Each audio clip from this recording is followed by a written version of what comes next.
Up my freaks, RuinusInsight here with part lucky number 13 of my Total War Warhammer 3 modded Tyrion Immortal Empires expanded campaign. Gotta love that aqueduct on Torquerale. Anyway, as we saw last time, the decision has been made and the heir of Anarion has gone for Ulthuan Renaissance rather than Asur vengeance. In addition to that, of course, we had many a fight focusing primarily on the undead and facing off against some Blood Knights where the Illyrian Reavers with War Lions in tow were able to bring them down. War Lions do a fair bit of armor-piercing damage, quite a lot of it in fact, and then of course the Exalted Illyrian Reavers both have anti-large bonuses and that Bone Crusher debuff. All told, enough, at the very least 2 versus 8, to bring down a couple of units of Blood Knights. Isn't that lovely? Anyway, in terms of what we gotta do this time, it is...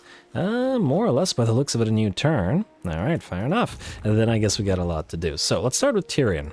Now, MALEKITH is here, and let's level up in case we need to fight him.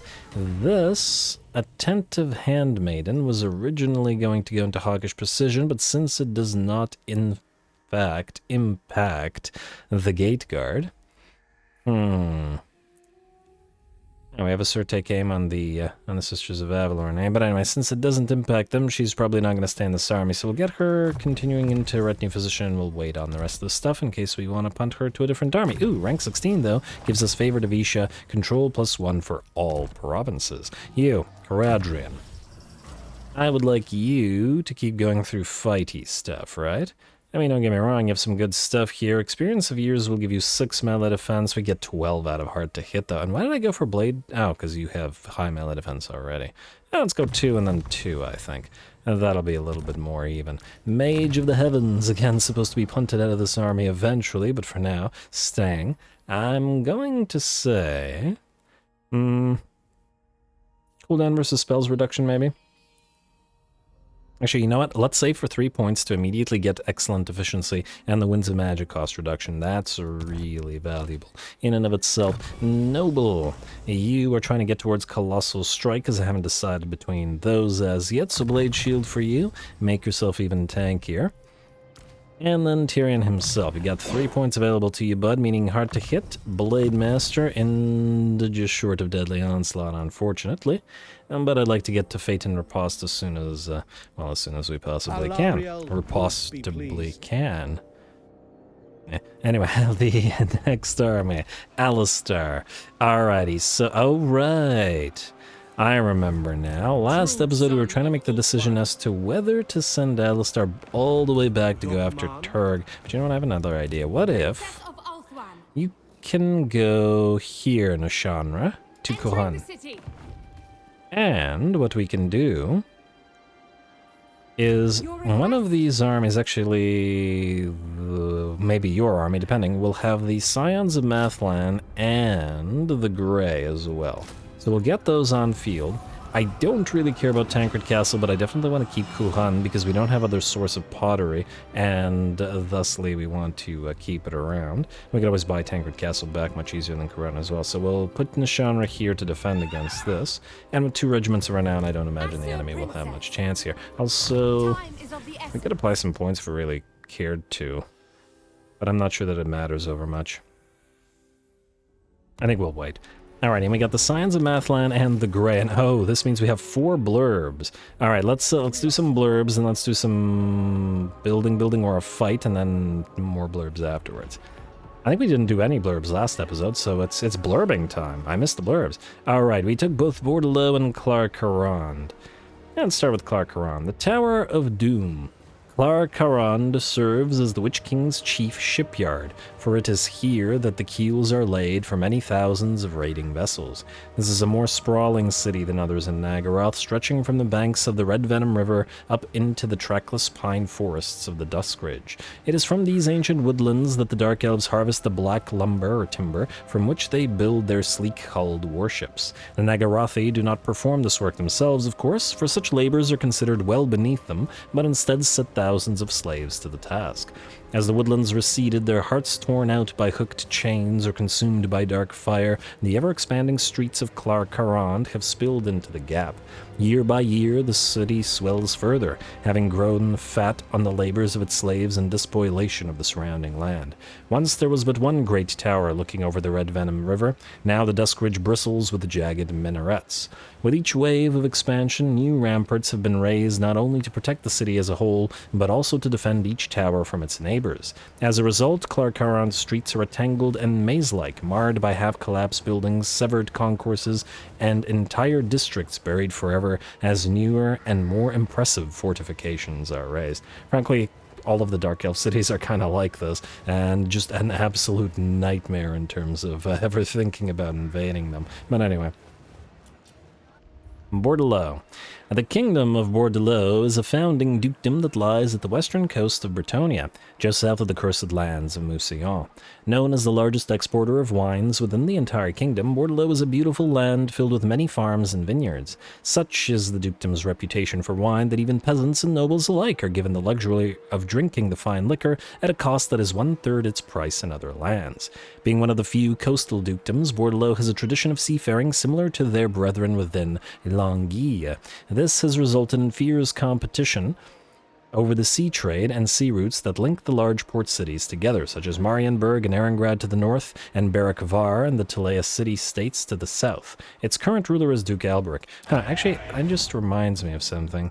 Berwick-Var. I wanted to see if Berwick-Var had a unique port. I feel like Berwick-Var should get the same kind of port treatment as we have in Manan's dry docks and Marienburg and Ehrengrad and all that sort of stuff. And then the dwarfs would get one too. Granted, it's probably not to the same degree, no probably about it, but nonetheless I feel like they deserve it. Anyway, let's continue onward. So Alistar, since we put you Nashanara here, Nashanra rather, I guess we're going to send you to Ratrod then. Why not? And this Mage of Life is still being trained for another army. Man, all of our armies have the wrong mage in them currently. It's kind of funny, but anyway. To resolve this, I guess. Kind of a waste of time. Yeah, I'll take some damage, but hopefully we can heal up Occupy. And then leave the settlement. And then go into... Oh, you can encamp? Huh. Okay, go figure. I'm gonna say encamp then. Also, Noble, you are... Let's max out replenish troops. What else do we want? I guess Esteemed Combatant is the way to go. You're crushing and... Yeah, you're crushing it, bud. Anyway, you can go for Esteemed Combatant until you reach Retinue Trainer. Life Mage. Let us do... Well, we want to get to Arcane Conduit, so let's get another point in Regrowth. I'd love to get another point in Earthblood and Shield of Thorns, but let's get at least 1 point in Dwellers Below. And then lastly, Alistar himself. We have all the unique stuff. We have Master Strategist. Let's go for Rally until we can get the rank 7 stuff. That looks good to me. Very good to me indeed. Alright. Anyway, let us see what else we've got. Kidrill, I do believe... Oh, you're in... you can still move. I guess since we don't suffer attrition, you can just go right outside this shipwreck and then just start on the next turn, which would allow Melwyn. Let's see if we could do this right. You, Annalise, go around this. Don't attack it yet. Like so. We'll get your proper army in hopefully short order. Like so. Melwyn, transfer to Annalise some stuff. Where are the cati? Like so. Then give her the spears. Give her... She's an exemplar, right? Unless I'm mistaken, she's an exemplar. Give her the eagle claws. Give her the eagle. Keep the spears and then turn them into silver and guard. We can do Tyrannok chariots. Lose the lion chariot here. And I want the Tyrannok chariots to become a Thilmar chariot, so 4 of those, which puts us to 19 out of 20. Assuming we're keeping both of the dogs. And Lothern Sky Cutters. I guess we could keep the Lion Chariot for now and then transfer it later. Frankly, this is not too much of a melee line, but maybe that's not such a bad thing. Because the rest of this stuff is going to get deleted as well. Yeah.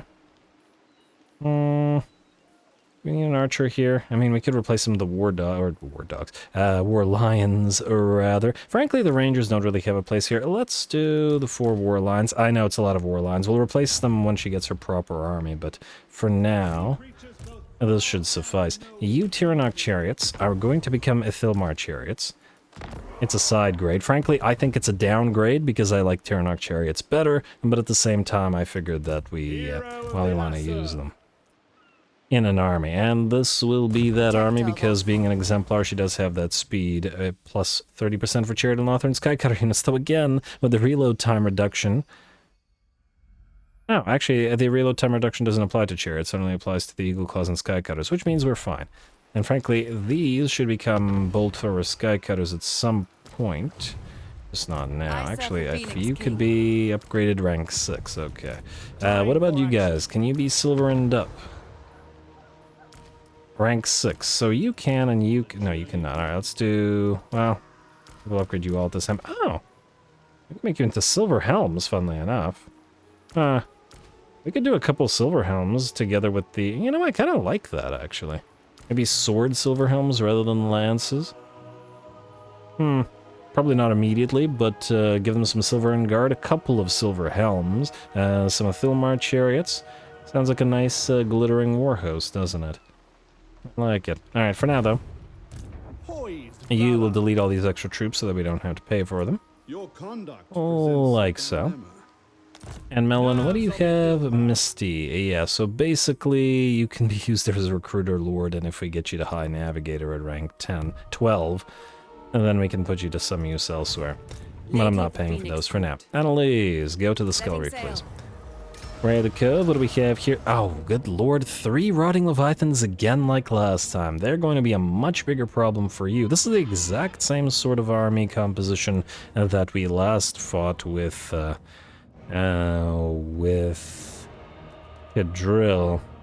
And this is going to be a much bigger problem for you. You're just going to have to do your best. I'm now really wishing I had kept those Tyrion chariots rather than the Ithilmar chariots, because they could have dealt with the Rotting Leviathans. Oh, Willity, yeah.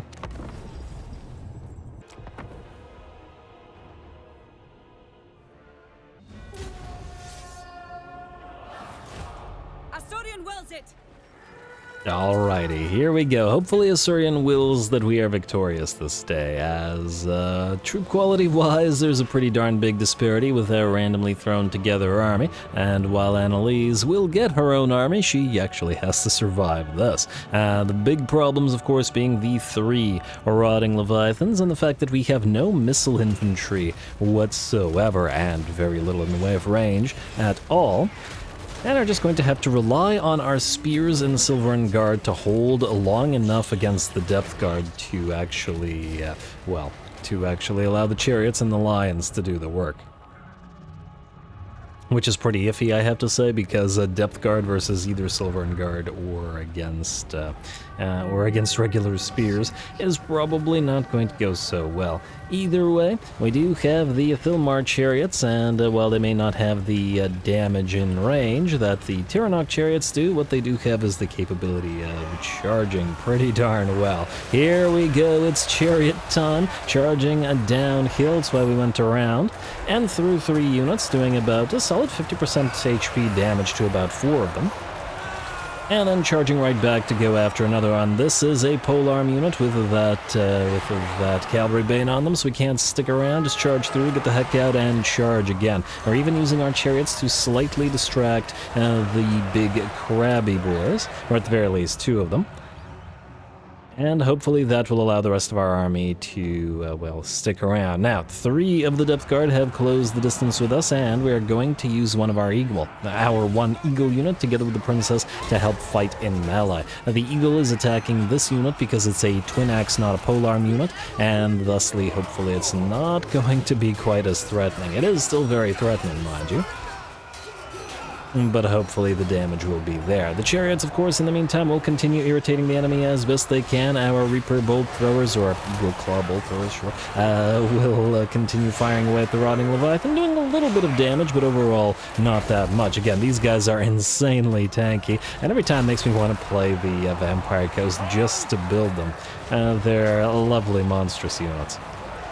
Alright, and the chariots continue to do their work, irritate the enemy. We've taken basically no damage on the chariots so far, as we haven't stopped.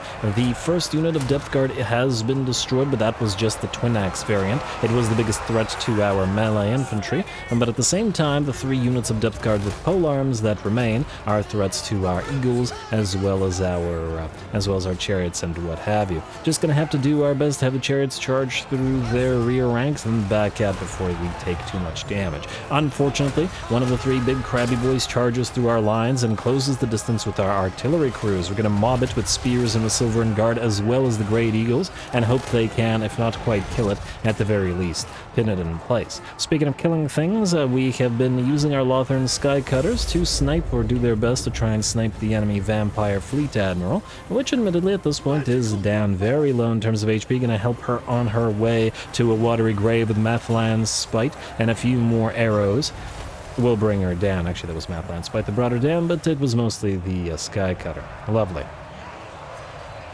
The enemy units that were trying to make their way across the hill and towards our army, all those units of zombies have effectively been taken out of the picture by the 4 units of Athilmar chariots. We've left 2 of them to continue irritating them, while the other 2 are now going after the depth guard. Another unit of depth guard gets charged. This time we're moving the War Lions in to help out as well. Keep in mind, War Lions are armor-piercing damage. Reasonably cheap, at the very least, and easy access to armor-piercing flankers. With bleed application on them, they will take a massive amount of damage from the anti-large polearms, of course, but they can also dish the damage out. By the looks of it, the first of the Rotting Leviathans is nearly out of the picture as well. We've used one, or effectively sacrificed, one of our units of war lines to surround it and keep it locked down, while the Lothern Sky Cutters have shifted to firing at the Rotting Leviathan instead. And of course our chariots continue to do their work. I'm quite well at that. By the looks of it, 1 unit of depth guard remains. Our spear line is severely damaged and our lions are all pretty darn badly beat up. But the balance of power has shifted to about 90% in our favor, and 2 out of the 3 Rotting Leviathans are just about to go by the looks of it. And there we go, the Rotting Leviathans begin to crumble. In fact, the entire enemy army does. First Leviathan falls, the second follows suit. There we go. And we only need 1 more. Definitely a toughie, a close fight, but the chariots really put in the work. I think we lost 1 model, or actually maybe this one started with 3 models. Either way. The chariots, the Athilmar chariots, managed to carry the day in a very different way from the Tyrion chariots that we've been using so far. And as these 4 will be kept in this army, I'm happy to see them do good work. I gotta try and deliver some exalted Silvern Guard to this army as well. Anyway, there we go. With that, the crabby boy falls, and the battle is ours. And this poor spearman. And I guess there are 2 of them over there. Well, it sucks to have been them, I guess.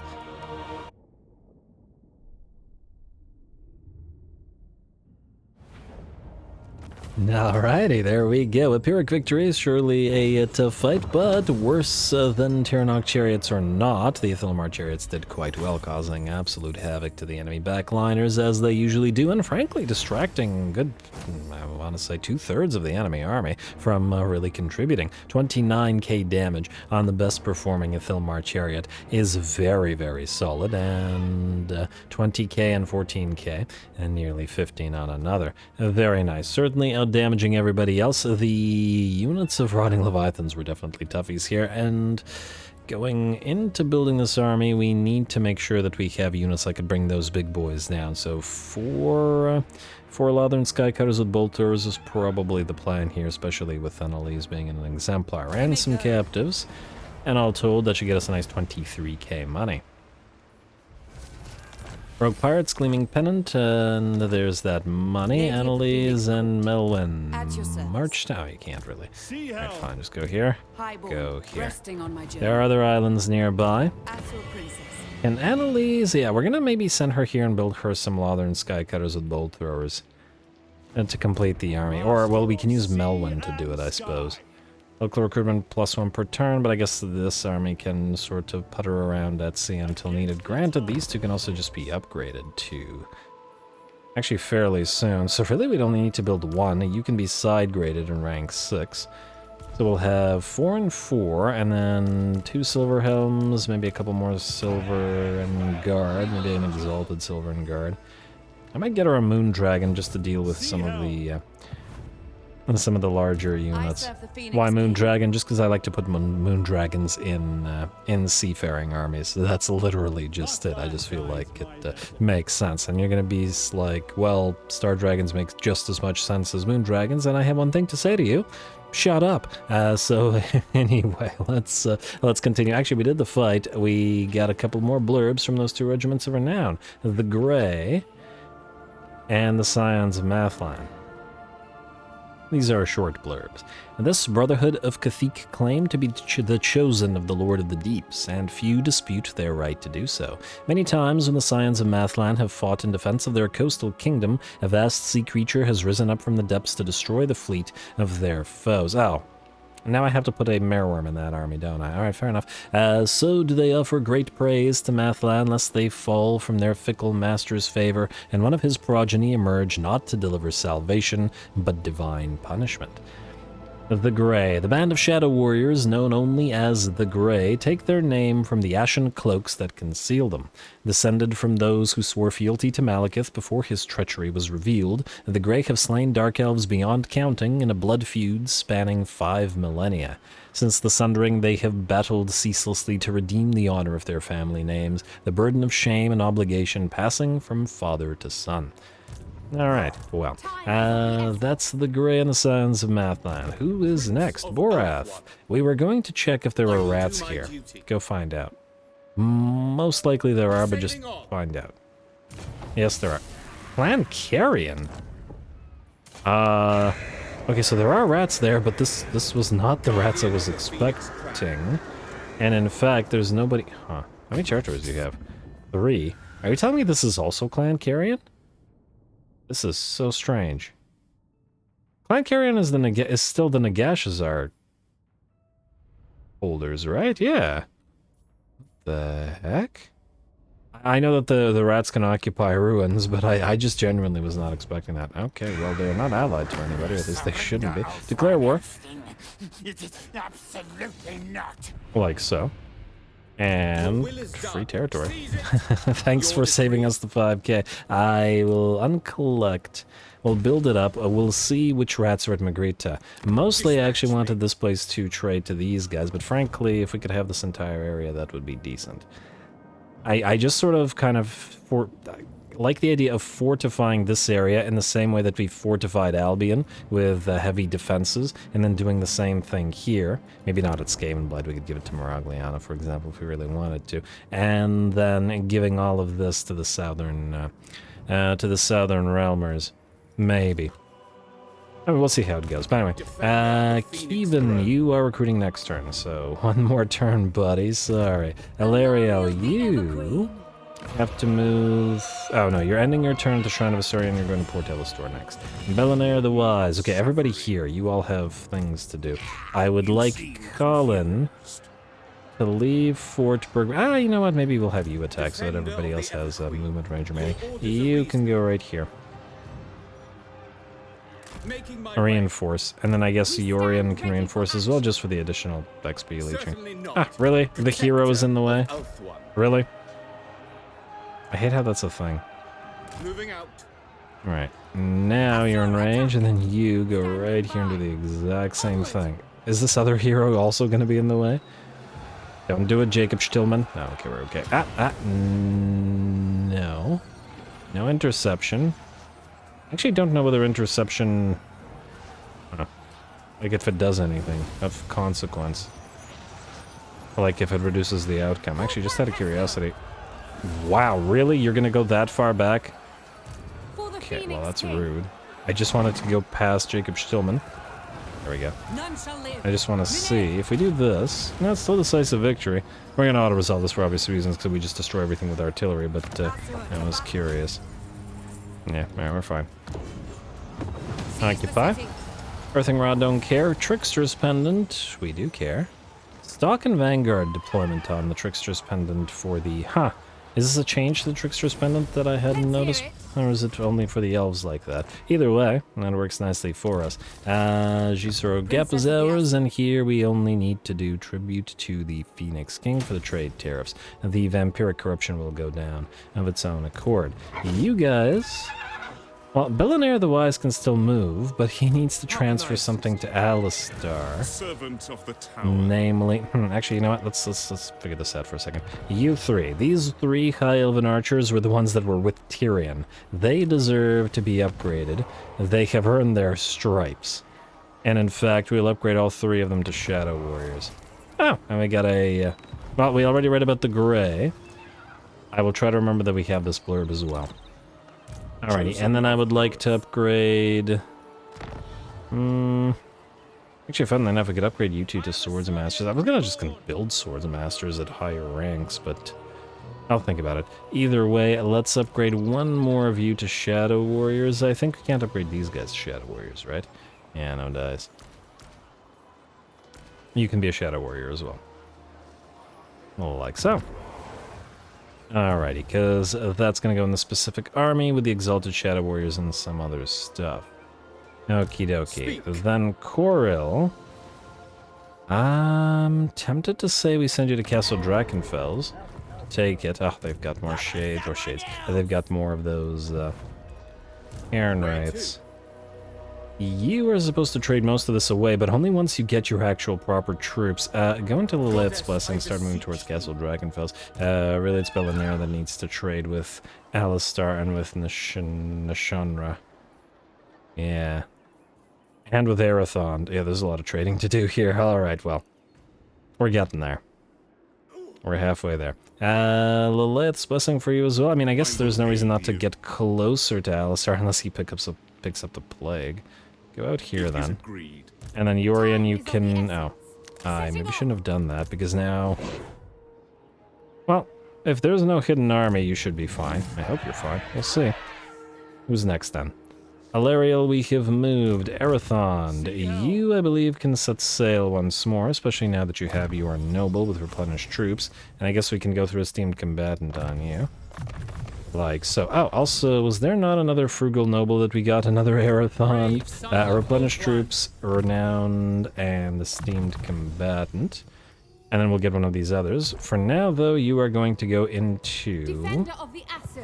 Actually, Coril, I was going to put this handmaiden into this army. I don't know if she's going to stay in that army. But do it right now.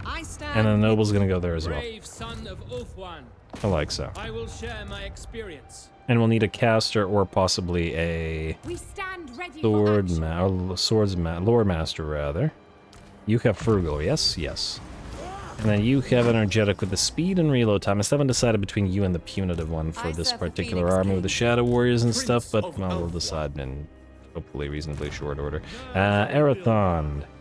I saw Malice was coming down here, and I just can't say no, so... assuming he can't reach us. Forbidden. No, he can't reach us. We will travel in full speed, stance down here. Technically speaking, you guys are gonna follow him until you can leech enough XP. Like so, unless there's a mysterious island or something nearby. Shipwreck, oh! We should go to the shipwreck. Shipwrecks are one of the ones that can have materials at sea in theory. In theory. I guess we could send one of these guys to go grab it at the same time, because one of them needs to meet up with Arathon anyway. And I guess Belinera is waiting for additional troops, which are going to start being recruited next turn, so yeah. Alrighty, anyway, Leia Quinn. You are... oh, you're waiting to ferry troops over Tech Thief. You actually have to go somewhere. Get ready for that tech thievery. Influencer. You guys are still doing the same thing. Go to Skaven Blight now. Hey, look at that. Are you going to Tobar? Oh, you're not actually at war with the rats? And you failed to influence? Useless influencers. Anyway, Tech Thief. Next influencer, you. Try Sartosa again, please. Destruction. I mean, they were never going to like us, let's face it. Standing by. This isn't going to change anything. Though I am a little bit wary of them sinking some of our convoys, but it is what it is. Anyway, let's do building. Then let's do a blurb, then we'll end the turn, and then we'll see about that fight with MALEKITH. You, Ratrock, can go to Salt Flats, and we'll probably have to fortify it. At least for now. I don't know what's here, but whatever it is, it's probably rats. It's gotta be rats. It's either ruins or rats. I'll delete the rally field for now. Either way, if we want to build a defensive structure and a craftsman, maybe, we'll see. Coast of Lyonnaise, Mousillon. We'll start with the homestead this time. So the place can grow a little bit faster. Forest of Arden. Let's go entertainment, and here I'm gonna go with Elven Gardens. Gotta keep those nobles a-coming. Lanashi giggle. Griffin Gate, Phoenix Gate, okay, you're all good. Obsidian Peaks, that's Clark Rond. Manor into Woodsman's Hut. And then, I believe since these guys are clashing, I did say I wanted to buy out the Hag Hall and the Temple of Adeoth from these guys, because they are not going to use it for anything useful. So... oh, wait, no, we need to select... where we are here, Sisters of Twilight. Nope, they're called Heralds of Ariel, right here.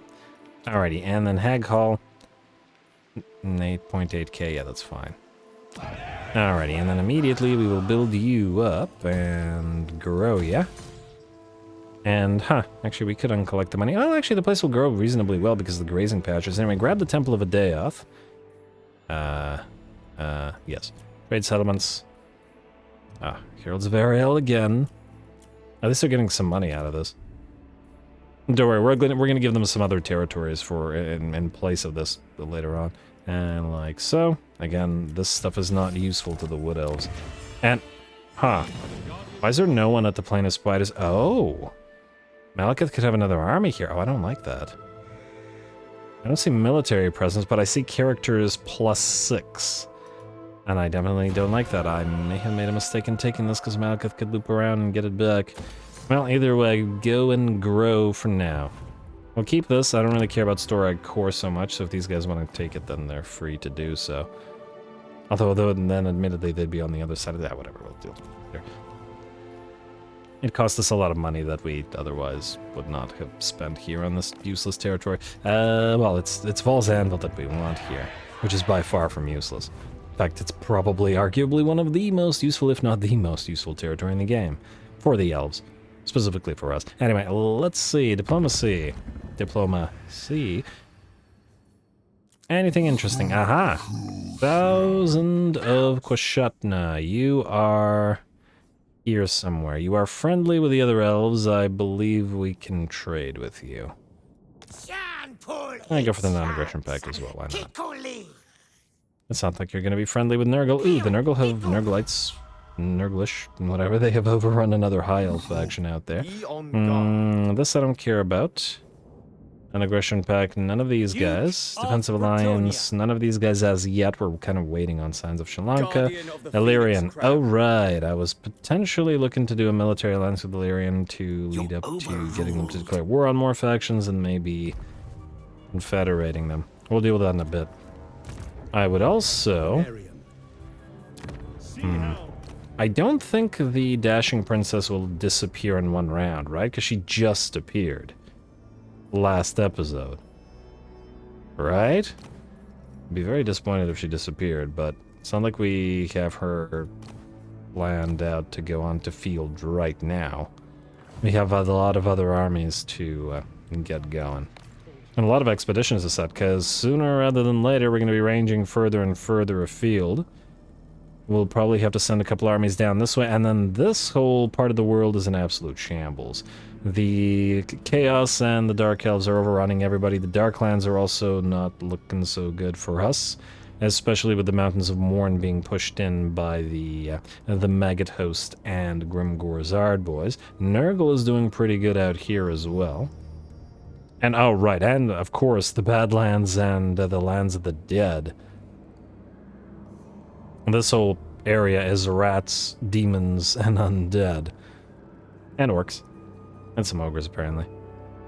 Though actually the ogres don't hate us all that much. But anyway, we'll just have to do our best to deal with it. I do believe we're ready to end the turn, minus a blurb, the last blurb. What was the last blurb we got? A new blurb. Shadow Warriors. The opening battles of the Elven Civil War were fought in the cities of Naggareth. Just gonna zoom in on Naggareth there. Fire and madness flowed through once peaceful streets. Brother fought against brother, and mothers screamed for the blood of their children. When the fighting was done, many proud cities had been destroyed forever, and the stain of kinslaying tainted the stones long after the blood had washed away. Scattered and desperately outnumbered, the Loyalists fled into the darkness. They swore before all the gods of heaven that they and their descendants would continue the fight against MALEKITH and his treacherous forces throughout eternity, if such was the need. Thus did these ill-fated elves become the Shadow Warriors, the darkest, most sinister, and most brutal of all the High Elves. From carefully concealed hiding places deep within the Shadowlands, these loyal sons and daughters of Naggareth fought a blood-soaked war against MALEKITH's traitors. Ambush and deception were their tools, for they lacked the numbers for more conventional war. In the weeks and months that followed, many of the Witch King's patrols perished in lonely places, throats slit or pierced by arrows. To this day, the descendants of the Shadow Warriors continue their grim battle against the Dark Elves, whether on the shores of Ulthuan or the lands beyond. Tactics and skills that began out of desperation have now been honed to a fine and sinister art, passed down with family names and the last precious traditions of an older, more civilized Naggareth. Even at times when the populace of Ulthuan does not consider itself at war, there is no respite for the Shadow Warriors, only a ceaseless vigil against the approach of those traitors who sank their homeland beneath the waves. The hatred that the Shadow Warriors reserve for the Dark Elves is boundless, for the Sundering cost them not just their lands and loved ones, but also forever stained their reputation with suspicion and dread. Any Dark Elf captured by the Shadow Warriors can expect a long and painful death. Shadow Warriors' relationship with the rest of Ulthuan is a troubled one. Many High Elves mistrust them, ill at ease with their stony hearts and ruthless ways. Indeed, while they would only speak of it with caution, there are those who whisper that the Shadow War has left the Shadow Warriors more like their enemies than they would dare to admit. For their part, the warriors of Naggareth deem their distant kin to be soft and naive. Silently, however, they remain secretly grateful that the burden of the Shadow Warriors has not yet fallen upon their whole race. Whilst the Shadow Warriors never directly respond to a cry for aid, many a battle has been swung by an unlooked-for volley of black-fletched arrows or the silent slaughter of an enemy sorcerer thought invulnerable behind his own lines. Though they are shunned and distrusted by their own folk, the bleak wardens of Naggareth know full well where their loyalties lie. And so that's why I was saying that Nashanra, with her punitive trait, just the name punitive, makes more sense to me than energetic for the Shadow Warriors. Even though I... Okay, you, Colin. No, you're him. Yeah, even though the additional speed, especially with a couple of crushing nobles or handmaidens, would give a plus 40% speed total to the entire army, which would be pretty darn solid. Even cavalry would have difficult time catching the Shadow Warriors then. What would you have of me? But punitive makes more sense, lore-wise. Ugh, okay, we'll see. I'll think about it. Anyway, skip. Commandment, not skip. Rebuild Lost Splendor, please. And Lord Not Moved. Where did the Lord Not... Oh, yeah, no, you're fine. Commandment, again. Alright, Rebuild Lost Splendor, please. We're down to a mere Warhammer 39,000 money. But I guess we're ready to go. Alrighty, MALEKITH. Will you fall for this ambush? Can you actually reach this? Whatever. End turn. I was wondering whether we should, slightly adjust, move, whatever. But then I got lazy and I said screw it.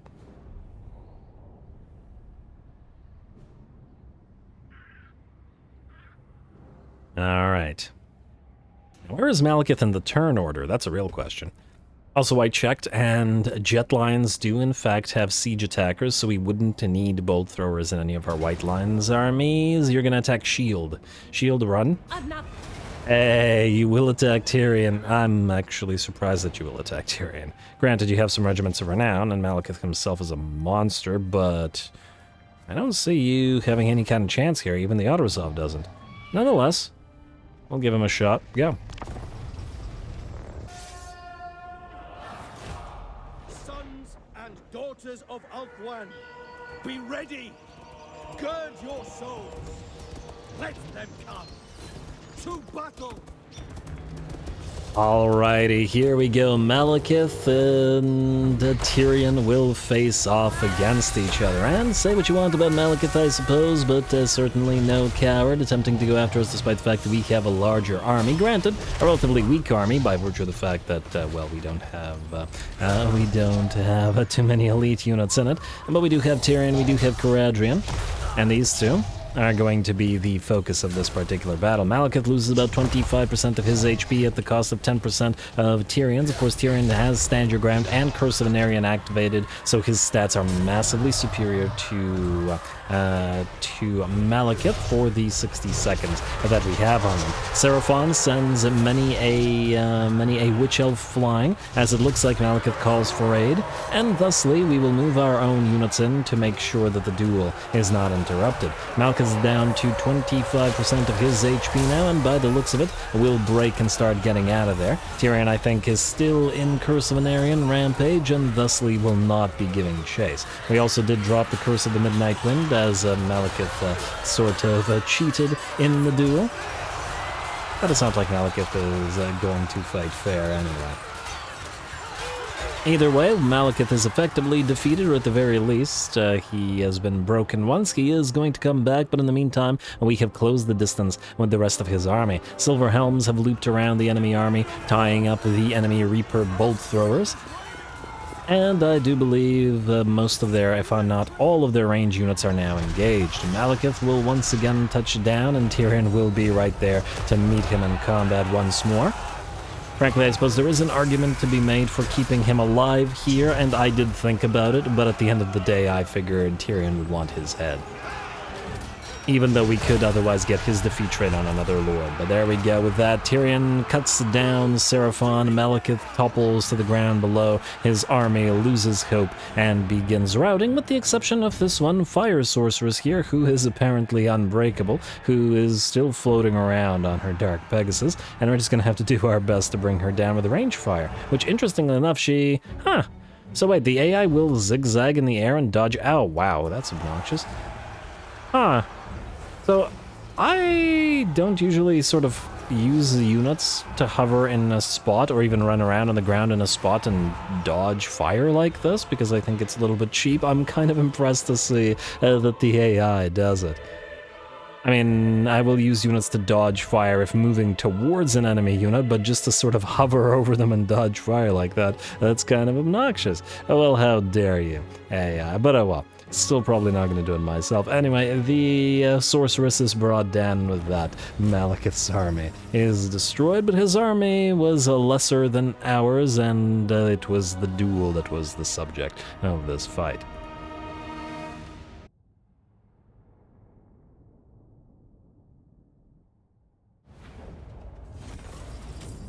Alrighty, there we have it. The heirs of Anarian clash, and the blood of Anarian is spilled, and MALEKITH is the one that falls. Did a solid 7,000 damage, but not as solid as Tyrion's 13.5 thousand, who defeated MALEKITH pretty soundly. Granted, we do have 10 levels, or 9 levels, or decent amount of levels on him, whatever it was, and well, just plain better items. Still haven't had that Helm of Dreska item ability activate.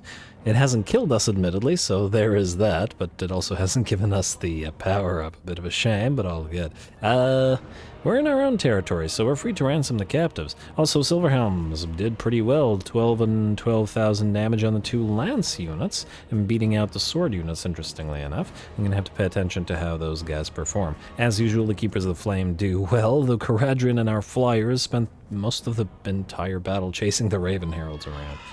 And I always complain about this, but Raven Heralds should not be a single regiment of renown. We should be able to build those. But anyway, ransom captives. For the greater good. And what the heck? Oh. I was not expecting this. Looks like... I actually forgot about this. The Henermara was besieging Nagaron, and they'll actually sally out. That works for me. I don't think we can chase them all down and kill them all here, unfortunately. But we'll be able to take Nagaron next turn. I like it a lot, go.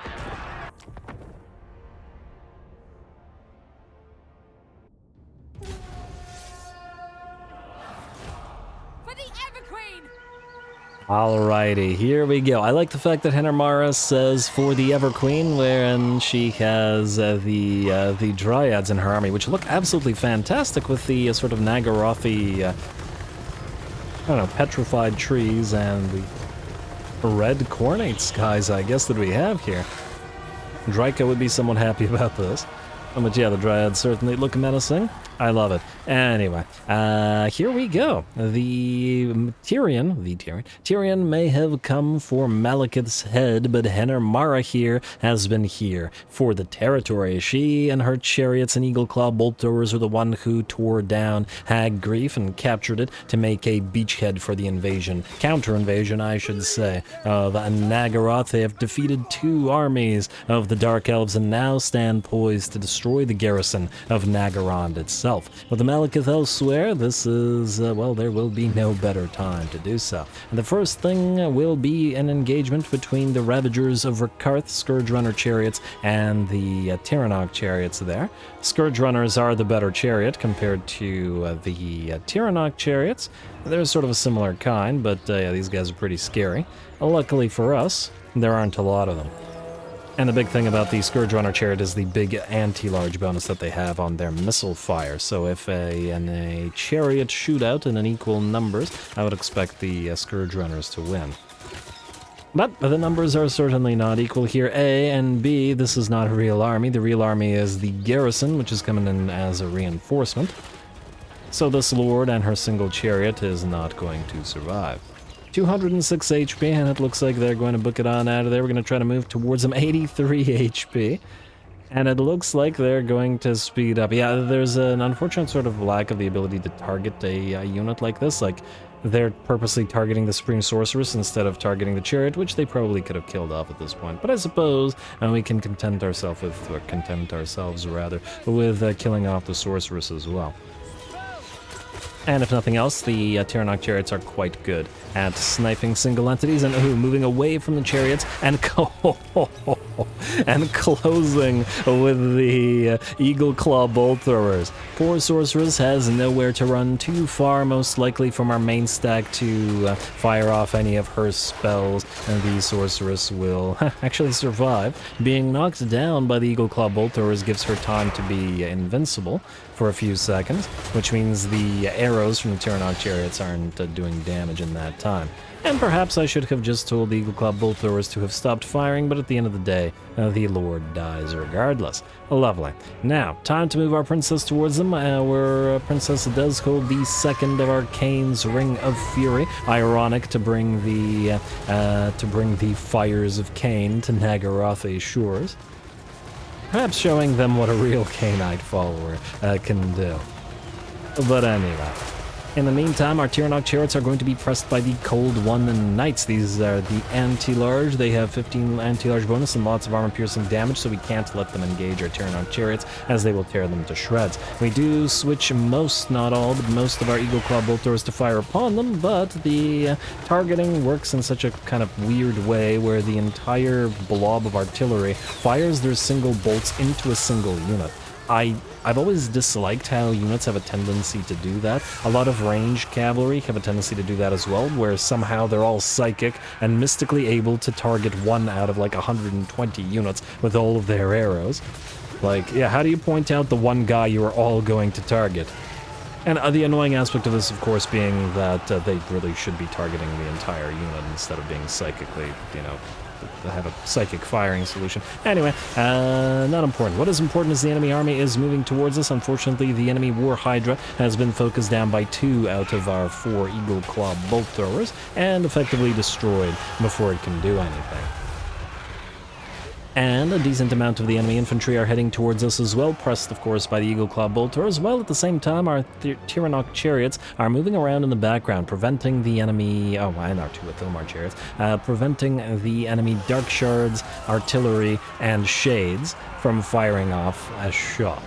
And that's working quite well. They're not doing quite as much as the regular Athilmar chariots in higher numbers were in Annalise's battle, but at the same time, this is a choke point battle, and then it doesn't really matter because they're all under fire from our Eagle Claw bolt throwers. The limited number of melee infantry we have are just enough to hold back the choke point, and Alariel's Treekin on loan are certainly enough to prevent the enemy cavalry from charging through. It does look like a unit of Blackguard of Nagaron does arrive just as the Murderous Mastery activates, and I'm sure they will dish out some damage to the units of Treekin. But at the same time, the rest of their army continues to take fire and chariot charges. And I don't expect we'll be around for too much longer. One of our units of Tyrion chariots, I should name one of the Tyrannok chariots the Tyrion chariots. Anyway, one of them did get caught by the enemy cav, unfortunately, and did suffer a lot of damage. Though luckily only one of the models was destroyed, so it should still recover to 75% of its HP. We do activate the Khaine's Ring of Fury a second time, driving a line through the remaining cavalry, which are the biggest threat, as well as clipping the Blackguard of Nagaron and forcing them out of the fight. And the Tyrannok and Athilmar chariots continue riding around non-stop, really just to continue distracting all those enemy range units, and keep in mind that this means that none of the range units are really firing off any shots at our artillery crews or our range lines, just trying to focus down or pay back those Tyrannok and Athilmar chariots. And speaking thereof, we crash into the back lines or into the backs of those Blackguard of Nagaron, and they shatter, seeing the bodyguard of MALEKITH himself shatter as well. It looks like the battle is ours, as the rest of the Nagarothi garrison, or Nagarond garrison rather, shatters, and the battle is ours. The Sorceress will be gunned down. I guess a second Sorceress will be gunned down by our artillery crews. If they stop missing for a second. Thank you. And there we go. I do imagine we'll be able to capture Nagarond itself with the next move. I don't think we'll be able to chase everybody down because I think one of the cavalry units at the very least escaped, but overall, certainly worth our time to come here. I guess by virtue of the fact that we have Coronate Skies here, we have Valkia spreading corruption. Most likely going to have to engage.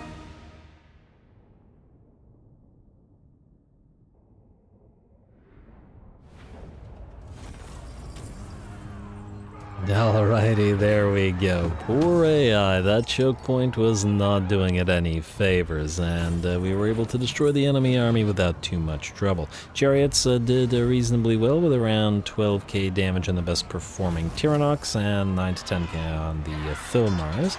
Out of our Eagle Claws at 17k. It looks like that's the best performing one. Our Treekin and Dryads actually got to work a little bit in this particular fight, and just to help hold the line a teensy bit since we were in that choke point, and we got to use that Khaine's Ring of Fury, so Anarmara got some additional damage out of that. I'm hoping that we are not going to get punted out of the siege, but just in case we do, I think we will force labor. Although at the same time... Oh no. Not shield. Not shield! You don't have any items or anything, and you're just a random follower lord, so you don't matter. This is unfortunate. What kind of caster are you? If you were any other one, we could have fought. Well, if you had any magic missile or anything like that, could have fought, but whatever. Oh, good.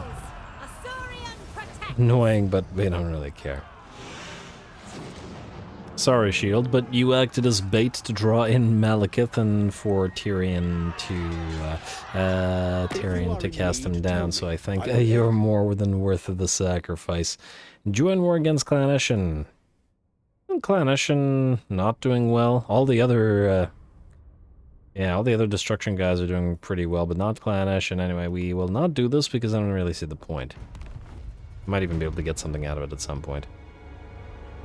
Rather than doing it for effectively nothing. Alright, and where did that army that killed Shield go? Barrow Legion, peace treaty, no. Well, that's obviously not happening. Can anybody else sally out and attack us? Nagaron will fall unless the siege is broken. Offensive alliance with Alberg, no. The map got turned around again and it continues to confuse me. And Okamoto clan, military access, not right now. Main reason being the Dark Elves that are present over there. Gilgallion, how about instead of the military alliance? Minus 15 now. Oh man. Alright, I think we have... Westara. You know what? Military alliance. Join war against... Nagaron is dead. How about Oracles of Zinch, Hagrief, Broken Axe and Barrow Legion are dead. Worldwalkers are not. What's that? Minus 0.05. How about... Cult of Tianjin, I guess? No. How about Clan Carrion? 2.0... 6k. I'm not gonna use 6k. Screw you. Sliding Terror? No. Well, despite the fact that they're about to die, let's do Broken Axe? No, you won't do that either. Alright, let's do that then. Maybe this will help in terms of confederating them. It'll certainly increase the relationship, and them being at war may weaken them. Like so. Illyrian, the only ones we are at military alliance with, despite the fact that they deserve it the least by virtue of spending the entire campaign being a bunch of idiots, basically. If you are in need, tell me. I will And fighting Tiranoc. Scions of Sri Lanka, no military alliance, buddy. You just wait. I didn't mean that to sound threatening, but who knows? It's Tyrion. If you are in need, tell me. Cassillon, military alliance now. If you are in need, Leofic, no dice. I have my reasons. That reason being maybe a Dark Elf faction. Alrighty, United Maritime Patrol, Ella mobilizes. Hello. Our little army with ogres has itself, or the convoy has. Oh! Wait. Did one of the convoys complete it somehow? I guess we'll find out shortly. And, the Broken Axe I noticed didn't attack either. Go figure. Anyway, attack the garrison. Because obviously. We got a couple of Iron Guts. The Pile of Goblin Wolf Riders. Just gotta be careful about them making their way forward and killing the Elven Archers or the Lead Belchers. Go.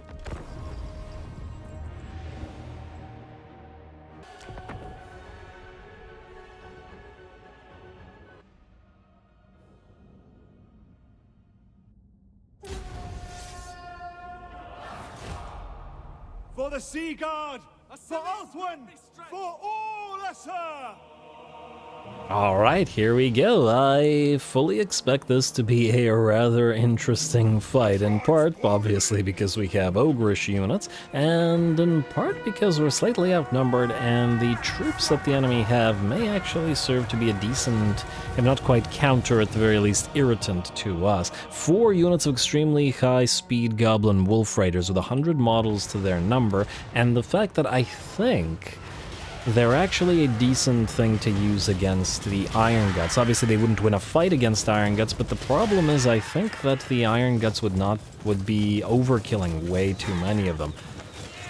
As in, their blows would not be killing enough models, they would just be doing too much damage to single units, so it may very well be an issue. Plus, we have to use our Iron Guts rather than mincing the enemy infantry piles to try to protect the range units to allow them to continue firing. As to whether we can pull that off, I guess we're just going to have to wait and see. Anyway, the Iron Guts engage wheresoever they can the enemy piles of Goblin Wolf Raiders. And we're just going to have to hope that they mince them fast enough to join the fight against the enemy infantry. Speaking of the enemy infantry, they arrive. Our Lothern Sea Guard are going to have to act as infantry themselves, as we have nobody else to hold the line. And since we only have 2 Iron Guts, one of the units of Goblin Wolf Raiders does manage to close the distance with our Lead Belchers and prevent them from firing. We're going to try our best to back the Lead Belchers as well as the Archers off and keep them working, but it looks like the enemy force has mostly tied our entire force up. Smartly, the AI activates its WA as soon as all of their forces are engaged, and we'll get the benefit of that extra melee attack, significant increase to melee attack, and then damage as well. Our melee lines are probably not going to hold for very long, at the very least our non-ogrish melee lines. Just gonna have to hope that they can hold long enough for the Iron Guts to dish out the damage. And maybe that we can back the Lead Belchers out and get them firing once more, because they're the big damage dealers of this particular army. Alright, come on. The enemy Night Goblin Warboss, which we did attempt to charge with our own Lord, refused the duel and actually moved towards one of our lines of archers to tie them up. Good use of the Lord by the AI there. Our own Lord had to then do the same thing, tying up an enemy unit of Biggins, but not for very long as the armor-piercing damage of the Biggins sees the Sea Helm's armor pierced, and down to about 30% of its HP before breaking. The fight yet continues, though the Iron Guts have managed to see off 2 of the Goblin Wolf Raiders. The third well, actually 3. The third, is together with the fourth, probably going to come back. Or rally, that's the word I was looking for. The Iron Guts are still in the fight, though. Both of the Lother and Seaguard are now down to 20% of their HP and are no longer viable, but the Iron Guts will crash into the back lines of these Orc boys, even while the archers do their best to hold. With Iron Guts helping out, I'm sure it'll go reasonably well. Maybe not for every archer, but they should be able to beat Orc boys without a problem, and much faster than they had to deal with the Wolf Raiders. Ooh, another Wa activates, unfortunately for us, but the Lead Belchers are firing once more while the enemy Lord is distracted. A second unit of Iron Guts now holding back 3 enemy units, 1 Biggin and 2 Orc boys, all with the Wa active, attacking them from every side. But with the Lead Belchers supporting, we are dishing out plenty of damage even while the Iron Guts are taking it. Yeah, I do like this color scheme on the Iron Guts as well. It's not bad. It's a little bit garish with with their pants being red and teal on top of the blue on their armor, but it was. Let me just look at the sort of blue part of their armor. That still works nicely. Anyway, 1 unit of Iron Guts have now been severely beat up and is going to back off, but it has allowed the time for our Seaguard and our archers to actually return to the fray together with the Sea Helm, as similar to the Orcs, which have already done so several times in this battle, and these guys have rallied. Now the range units are going to start their best, doing their best to pincushion what remains of the Orcish infantry. Now that same set infantry is engaging the Sea Helm, who is leading these Iron Guts in the fray. Really gotta try to take those Biggins out of the picture, because they're the, well, big threat here. What with their armor-piercing damage. But the enemy Lord is in the meantime, like, once again trying to chase down our range units, not engaging our Lord, or admittedly killing off models of Iron Guts, at the cost of us not being able to fire our Lead Belchers. Oh, actually, that's not quite true. Looks like the Lead Belchers, even while under attack by the enemy Lord, do manage to get off a volley, severely damaging the engaged Biggins and Orc boys. More of our units are rallying with barely any HP, but that's actually pretty solid because they are range units and they don't have to directly engage the enemy. And it looks like the enemy infantry are now broken. The first Iron Gut unit that was holding the enemy off has rallied as well and will now begin to be able to chase the enemy down. By the looks of it, only the War Boss, or actually Goblin Big Boss, remains, and the Night Goblin War Boss, rather, is not mounted. As the only unit that remains that's not mounted, with 34 movement speed thanks to Exhausted, it's never, I think, going to catch the Ogres, who move very, very slightly faster. And we have enough range units to be able to fire it from different directions should it charge our Elven units, so overall, I think the little Night Gob is doomed. I'm just gonna have to keep firing away at him, and ooh, although, by the looks of it, the Orcs have returned, or some of the infantry units have rallied. Just gonna have to give them another charge with our Iron Guts, like so. Swinging those great weapons of theirs, there we go, and again, much more effectively than against those Wolf Raiders. The rallying Orcs quickly shatter. And with all the infantry shattered, it looks like the enemy Lord also realizes that he has no hope of ever catching anybody and will simply be pincushioned to death, and therefore will run away, giving the battle to us. Lovely. Close fight, but absolutely lovely.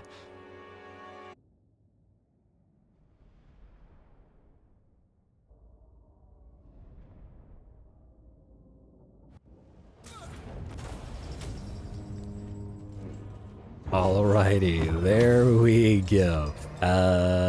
Strange army this may be, what with ogres here, but hey, you know, they allow Imperial dwarfs to be in Lothern, and if they allow dwarfs, I mean, there isn't that much of a difference in terms of being civilized between dwarfs and ogres, at least to the elves. Anyway, the Iron Guts and the Lead Belchers all did well, and actually did the brunt of the work, with the best performing Iron Guts units getting 271 kills and 31k damage. The Lead Belchers at 22k, and the next Iron Gut at 16k.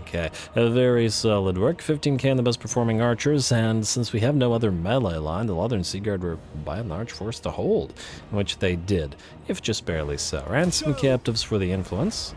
And let's see, ally mobilizes, ambush foiled, sacrifice to Mathan, lucky arrow, heir of Anarian. Defeated Malekith, get frenzy, Druki destroyer, banner of Illyrian, nice. And another advisor to the king. Bambraces of the sun. Fire weakness, oh yes, this will be good for fire army. Killed in battle, yeah I know. And Henramara, you get a warrior bane. Maybe not for you, but I will think about who best to use. Hello, herbalist, yes, I wanted these. I very much wanted these. Lovely. In fact, not for Leia Quinn. These will be useful in various armies if we can get more. Ithilmar Chariot for Miltsy. Not on this army. I think I like you on the Bard of Ithilmar Steed instead. And favor the Phoenix King -10. Oh. So rude. Shield sacrificed herself to destroy Amhas or to destroy Malekith. I think that was worth our time. Ally attacks army. Oh! Carcassonne killed those guys, so I take it that Nishara was not needed. So I guess these guys do move first? Good for them. Rite of Primeval Glory. Fails, Land of Chill. Hag Hall. Citadel of Lead. Langui. White... Oh, wow, okay. We're not doing all those blurbs in one go, don't worry. That's a lot of blurbage. Wisdom of the Ages now, ours. I don't really care about the melee defense so much, but another one. Blessings of Lilith. Convoy completed Ingmir. 2 Knights of the Realm this time, nice. And we got a Nemesis Crown for the Deceiver. For the Changeling, rather. Very nice. Did the Vambraces? No, okay, they didn't get assigned. Good.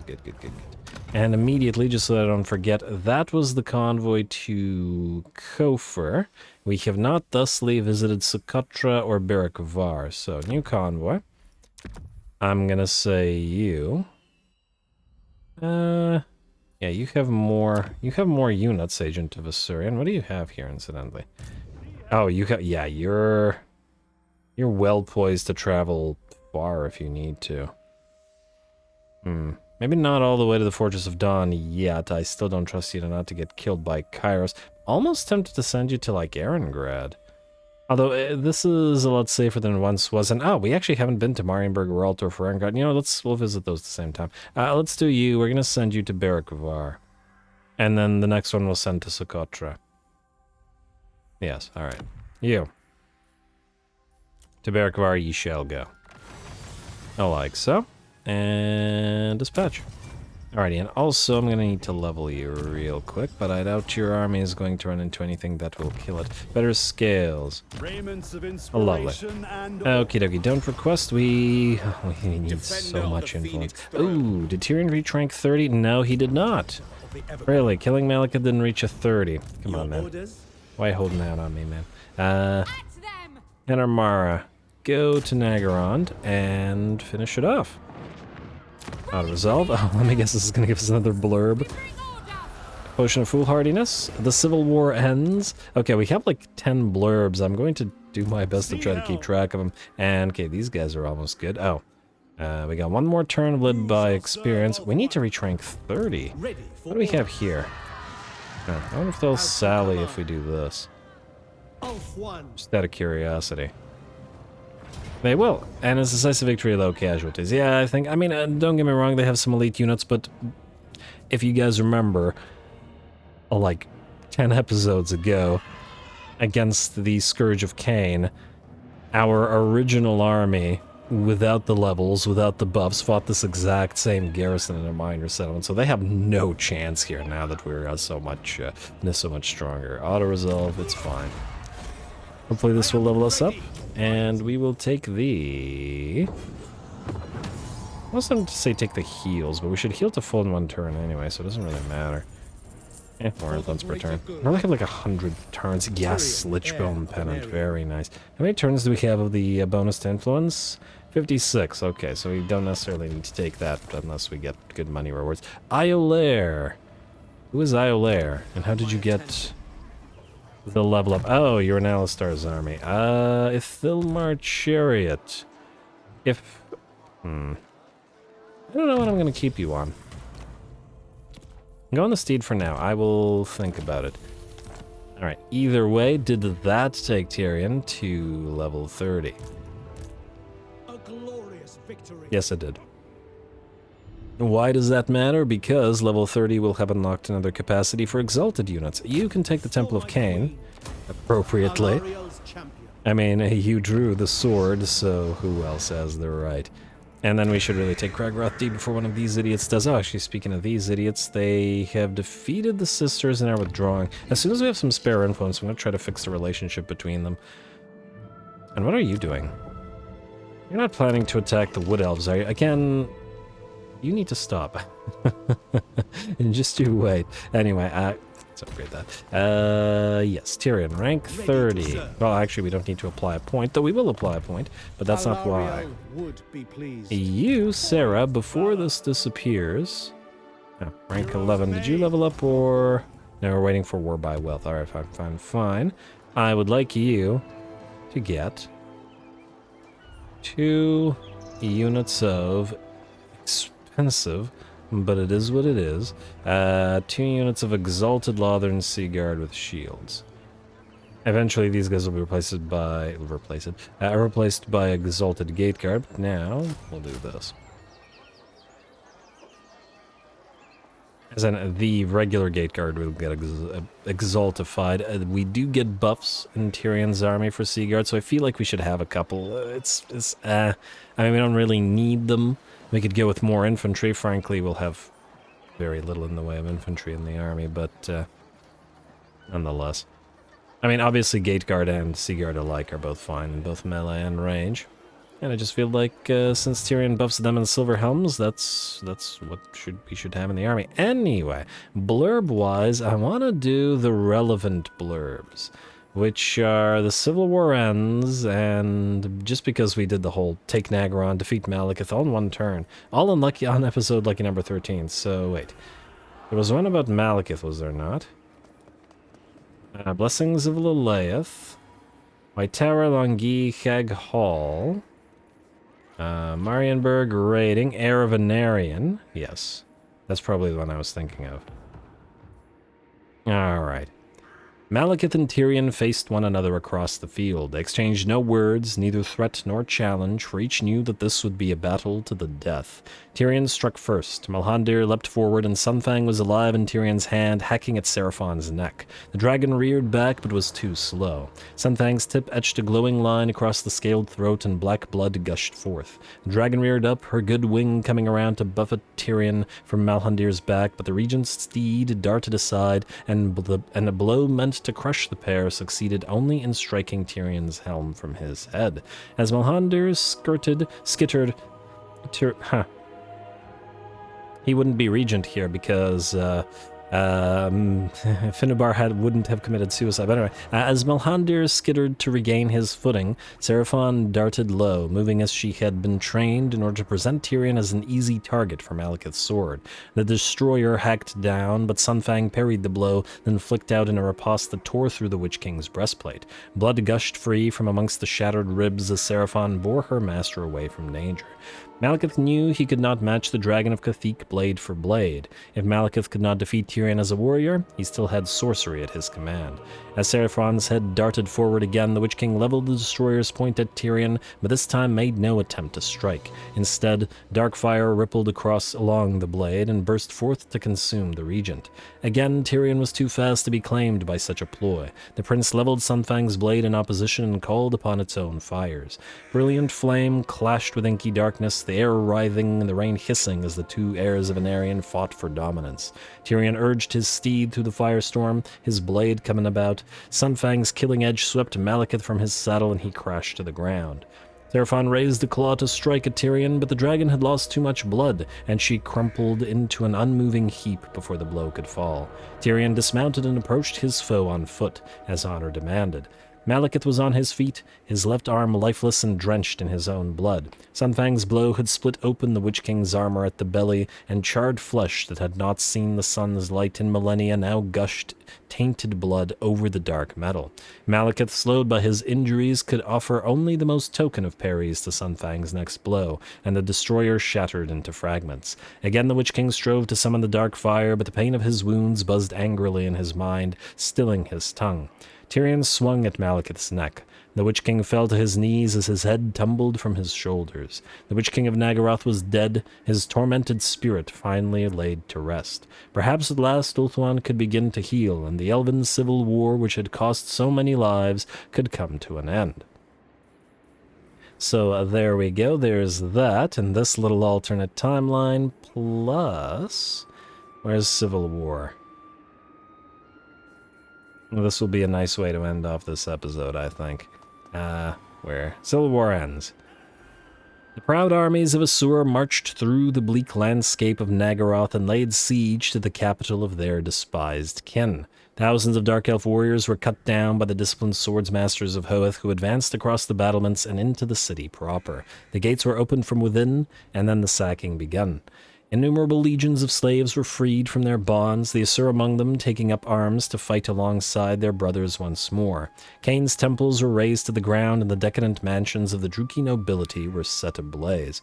I feel like it's not a good idea to raise temples to the ground. Raise everything around the temples, maybe, but you still call upon Khaine occasionally. Maybe don't piss him off. He's gonna screw you. But anyway, the Blackguard of Nagaron marched out of their towers and reaped a bloody harvest, though they were eventually cut down to a man.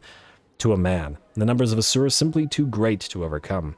Malekith was nowhere to be seen, though his black tower still stood above the chaos, nigh but impregnable. Well, he did lose his head, but anyway. The battle was over, and the victors stood triumphant over a city equal parts ablaze and in ruin. After centuries of fighting, the impossible had happened. The Elven civil war was coming to an end. But what of the Druki survivors? Could there be any hope for reintegration, or would the High Elves not know peace until each and every one of them had been executed? Alright, well there we go. We've taken Malekith's head, and Tyrion has defeated him personally in a duel. Nagaron itself has fallen, or being taken, together with Hag Grief. Granted, there are other dark cities to take with the landmarks that they have for us, and Crone Hellebron still to defeat, probably at least somewhat upset about the Temples of Khaine being cast down. The Nagaron faction also still has 8 settlements, so they will most likely have at least one more army, or be able to recover an army or two to send our way, but I don't imagine that this won't have more or less broken the faction. These guys aren't making too much money out of the settlements that they have. And we freed the slaves, so say goodbye to their slave economy. Anyway, with that, we're out of time, and I'm going to call this particular episode here on that sweet note. Next time, we are continuing to recruit, and will indeed recruit more, including some swords masters, more shadow warriors, and a few of the other things that we have not yet had the chance to play around with. Definitely the lion chariots for Mr. Coral, and whatever else we can manage to muster. Plus, with our growth having increased, we should be able to get unlocked the last of the units that we don't yet have access to in rather short order. Still no materials at sea, but, well, we're doing just fine without so far. You know what? Go to shipwreck. Come on, materials at sea. So we fight. Yeah, We whatever. have no need for prisoners. And anything? Well, no dice. No dice. Huh, what do we get out of that? Skycutter Chariot for Ingmir. Sure, why not? Another lost cargo. Admittedly, a second lost cargo for Kidrill is not too bad. 11 turns of the extra growth. It's Can I not better offer than assistance? materials at sea, but it is still pretty good. And then there's another Skull Island to head over to, as I don't see any other nearby shipwrecks. Anyway, we'll deal with that next time, so stay tuned for more Tyrion. Don't forget to leave those likes and comments below. trying, All Paul. glory to the algorithm. And thanks for watching.